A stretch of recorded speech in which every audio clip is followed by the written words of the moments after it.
Hi అండి. My devil Raman part 20. మొబైల్లో time చూసుకుని, ఏమైందిరా ఈ టైంలో ఇలా వచ్చావు, ఎందుకు అంత కంగారు పడుతున్నావు అని అడిగాడు.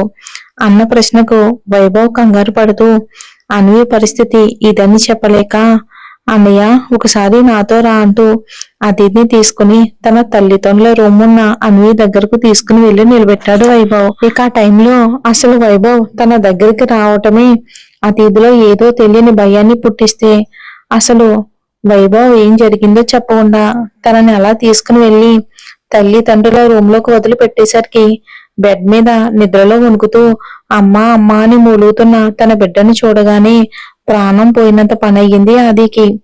ఇక ఆది షాక్ లో అలా చూస్తూ ఉండగానే అన్వికి చెరొక వైపు బెడ్ మీద కూర్చున్న వైశాలి గారు, చంద్రశేఖర్ గారు బాధపడుతూ పెద్దోడా అని పిలవడంతో తేరుకున్న ఆది కన్నీళ్లతోని బేబీ అంటూ అన్విని తన గుండెలకు హత్తుకుని ఏడుస్తూ వైశాలి గారిని ఏమైంది అని అడిగాడు.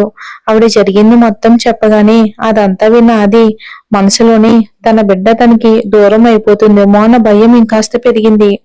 అన్విని మరింత దగ్గరికి పొదవి పెట్టుకుని, బేబీ డాడీ నీ దగ్గర ఉన్నాడ్రా, భయపడుకో, నీకు నేను ఉన్నానుగా అని అనగానే నిద్రలో ఉన్న అన్వికి తన తండ్రి స్పర్శ అతని బాధ తెలిసిందేమో. నిద్రలో అతీత్ మెడ చుట్టూ చేతులు బిగించి అతని మెడ వంపుల్లో తల దాచుకుంది. దాంతో అతీత్ మనసు కాస్త తేలికబడింది. కానీ ఛాన్స్ ఇస్తే తన తల్లి తండ్రుల నుండి ఎక్కడ ఎలాంటి మాటలు వినాల్సి వస్తుందన్న భయంతో అప్పటికి అర్ధరాత్రి కావటంతో వైశాలి గారిని, చంద్రశేఖర్ గారిని నిద్రపోమ్మని చెప్పాడు. దానికి ఇద్దరు ఆ పసిది ఇలాంటి పరిస్థితిలో ఉంటే మాకు నిద్ర ఎలా పడుతుందిరా అని బాధపడేసరికి ఇంకేం మాట్లాడలేకపోయారు. అలా రాత్రంతా నలుగురు అదే రూమ్ లో అన్వి కోసం పడిగాపులు పడుతూ ఆ పసిదానికి అరగంటకు ఒకసారి జ్వరం చెక్ చేస్తూనే ఉన్నారు. తెల్లారేసరికి అన్వికి జ్వరం అయితే తగ్గింది, కానీ అమ్మా అమ్మా అని కలవరించడం మాత్రం తగ్గలేదు. ఇక ఉదయం అవడంతో వైశాలి గారు ఆది దగ్గర నుండి అన్విని తీసుకుని ముగ్గురు మగాళ్లను ఫ్రెష్ అయ్యి రమ్మని బలవంతంగా పంపించారు. పాపకు డ్రెస్ చేంజ్ చేశారు. అప్పటికే అన్వి ఇంకా కళ్ళు తెరవలేదు. అటు రూమ్ లోకి వెళ్లి నతీదు కూతురు గురించి బాధపడుతూనే ఫ్రెష్ అయ్యి వెంటనే మళ్ళీ పాప దగ్గరికి వెళ్ళాడు. అన్వి అప్పుడే కాస్త స్పృహలోకి వస్తూ ఉండడంతో అందరూ ఆతృతగా ఎదురు చూస్తూ ఉన్నారు. అన్వి లేస్తూనే ఎదురుగా ఉన్న తన తండ్రిని చుట్టేసి అమ్మేది డాడీ అని అడిగింది. అతీదు గుండెల మీద నుండి ఆ రూమ్ బయటికి చూస్తూ. అప్పటికే రాత్రంతా అన్వి నోటి నుండి మరెవరినో అమ్మ అమ్మ అని కలవరించడం విని విసిగిపోయిన అతిథికి ఇప్పుడు అన్వి తననే డైరెక్ట్ గా అమ్మేది అని అడిగేసరికి ఒక్క క్షణం కోపంలో తనేం చేస్తున్నాడో తనకే తెలియకుండా అన్విని తన నుండి దూరం జరిపి పాపను కోపంగా చూస్తూ, stop it Anvi, just stop it. నీకు అమ్మలేదు, మీ అమ్మ ఎప్పుడో మనల్ని వదిలేసి వెళ్ళిపోయింది. నీకు కేవలం మీ డాడీ మాత్రమే ఉన్నాడు, అది మాత్రమే గుర్తు పెట్టుకో అని చాలా గట్టిగా అరిచేసరికి అక్కడి నుండి ఫాస్ట్ గా తన రూమ్ కి వెళ్ళిపోయాడు ఆది.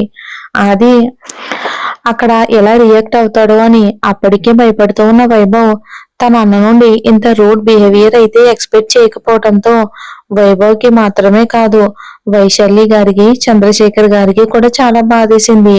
ఇక అన్వి అయితే ఇంతవరకు ఎప్పుడు చూడని తండ్రి కోపాన్ని చూసి చాలా భయపడింది. ఇప్పటి వరకు అన్వి చూసిన అతి కోపం జస్ట్ శాంపుల్ మాత్రమే. అందుకే ఇప్పుడు తండ్రి తన మీద అలా రియాక్ట్ అవ్వడం, పైగా నీకు అమ్మలేదు అని చెప్పడం ఆ చిట్టి గుండె తట్టుకోలేకపోయింది.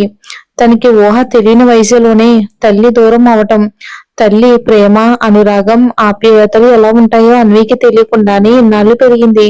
కానీ అన్వి తనకి తెలియకుండానే ప్రేమలో తన తల్లిని చూడడం, ఆశ్చర్యంగా ఆమె కూడా తనని తన సొంత బిడ్డలాగానే ప్రేమను పంచడంతో ప్రేమను పరాయి మనిషిగా ఎప్పుడూ భావించలేదు అన్వి.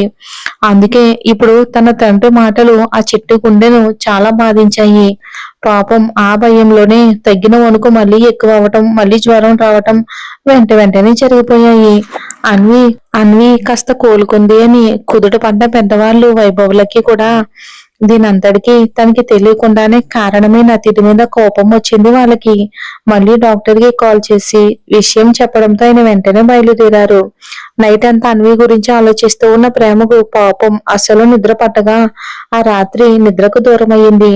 ఉదయాన్నే లేచి తులసి గారు ఎంత వద్దు అని చెప్తున్నా వినకుండా, నేను బానే ఉన్నానమ్మా, ఇయర్ ఎండింగ్ వచ్చింది కాబట్టి సిలబస్ తొందరగా అవగొట్టాలి, దానికోసమైనా స్కూల్కి వెళ్ళాలి అని తల్లిని ఎలాగో కష్టపడి ఒప్పించి వర్షతో కలిసి స్కూల్కి అయితే బయలుదేరింది ప్రేమ. నిజానికి ప్రేమ మనసంతా అన్వి చుట్టూనే తిరుగుతూ ఉంది.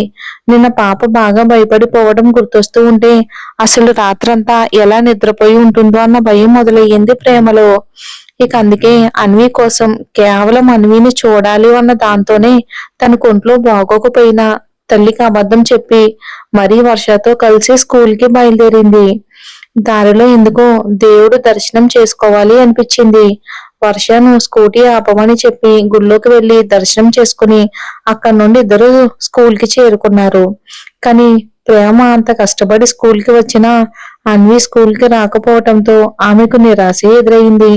ప్రేమను చూసిన జశ్వంత్ ఆమెకి ఎలా ఉందో తెలుసుకుని బాలేనప్పుడు స్కూల్కి ఎందుకు రావటం అని బాధపడ్డాడు. కానీ ప్రేమ ఏం సమాధానం చెప్పకపోవటంతో ఇక ఊరుకున్నాడు.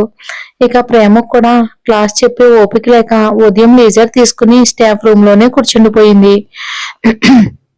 అటు రూమ్ లోకి వెళ్లిన అతీతు కాసేపటికి శాంతించడంతో తను ఏం చేశాడో తనకి అర్థం కాగానే తను అన్న మాటలకి అన్వి ఇంకెంత బాధపడి ఉంటుందో తలుచుకోగానే ఒక్కసారిగా అతీత్ మనసు మెలిపెట్టినట్టు చాలా బాధగా అనిపించింది.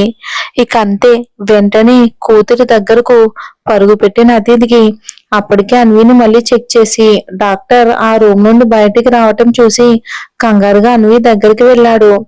నిజానికి మళ్ళీ అక్కడికి వచ్చిన అతిథిని చూసి చంద్రశేఖర్ గారికి, వైశాలి గారికి, వైభవులకు ముందు కోపం వచ్చిన అన్వికి ఏమైందో అన్న బాధ అతిథి కళ్ళల్లో కన్నీళ్ళ రూపంలో బయటికి రావటంతో ఇంకేం మాట్లాడలేక మౌనంగా ఉండిపోయారు.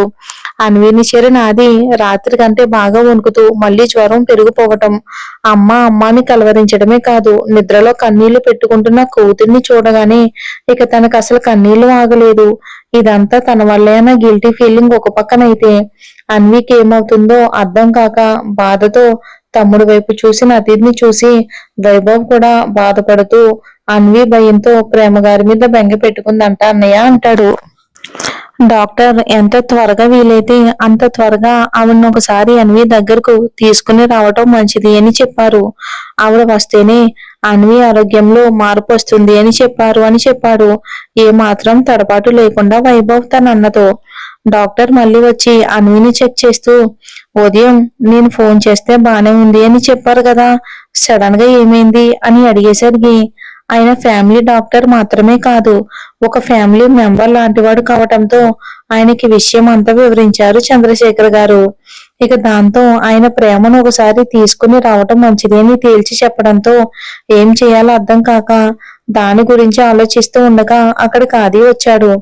వైభవ్ నోటి నుండి ఆ మాట విన్న ఆది అందరినీ ఎర్రటి కళ్ళతో కోపంగా చూస్తూ నా బిడ్డకి ఎవరో పరాయి వాళ్ళ అవసరం లేదు, దాని తండ్రి ఇంకా బ్రతికే ఉన్నాడు, దానికి ఏం కావాలన్నా చూసుకోవడానికి నేనున్నాను అని వాళ్ళల్లో ఎవరికి మాట్లాడే ఛాన్స్ ఇవ్వకుండా స్పృహలో లేని అన్విని తీసుకుని అక్కడ నుండి తన రూమ్ కి వెళ్ళిపోయాడు. అది అన్విని తన బెడ్ మీద పడుకోబెట్టి పాపకి నిండుగా బ్లాంకెట్ కప్పి కళ్ళ నీళ్లతో పాప తల నిమురుతూ ఐ లవ్ యూ బేబీ, నీకు ఈ డాడీ ఉన్నాడ్రా, ఈ డాడీ మనసుకి ఇంత గాయమైనా ఇంకా బ్రతికే ఉన్నాడు అంటే అది కేవలం నీ కోసమేరా, కానీ ఆ విషయం ఇన్నేళ్లలో ఎప్పుడు బయట పెట్టే ధైర్యం చేయలేదు నేను, కానీ నీకేమైనా అయితే నేను బ్రతకలేను, నువ్వు ఈ డాడీ కోసమైనా మామూలు అవ్వాలరా అంటూ మౌనంగా రోధిస్తూ ఉన్నాడు ఆది. ఇక ఆది సడన్ గా అలా అన్విని తీసుకెళ్లిపోయేసరికి ముగ్గురికి ఏం చేయాలో అర్థం కాక పాపకి ఏమవుతుందో అని భయపడుతూ ఉన్నారు. మరింతకీ ప్రేమ వస్తుందో రాదో నెక్స్ట్ ఎపిసోడ్ లో చూద్దాం.